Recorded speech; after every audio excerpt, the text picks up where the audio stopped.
बजा रही है। बीना वाली माई सरस्वती माता बीना बजा रही है। ज्ञान मंच पर बैठी है माता ज्ञान लुटा रही है। ज्ञान मंच पर बैठी है माता ज्ञान लुटा रही है।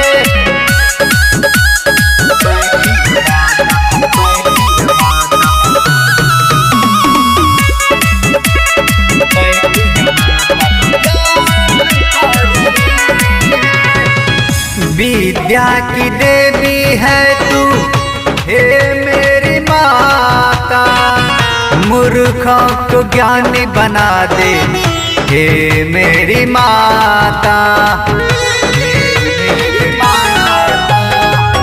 विद्या की देवी है तू हे मेरी माता, मूर्खों को ज्ञानी बना दे हे मोरी माता। भोली है माई ममता की मूरत सबको लुभा रही है। ज्ञान मंच पर बैठी है माता ज्ञान लुटा रही है। ज्ञान मंच पर बैठी है माता ज्ञान लुटा रही है।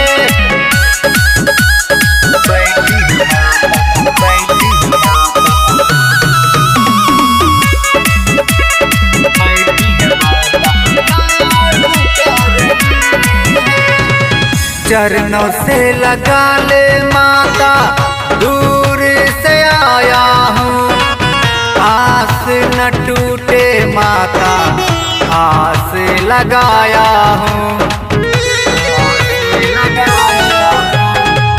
चरणों से लगा ले माता दूर से आया हूँ, आस न टूटे माता आस लगाया हूँ।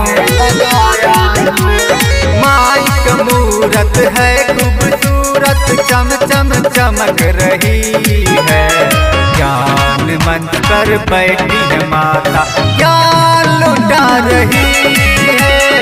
ज्ञान मंच पर बैठी है माता ज्ञान लुटा रही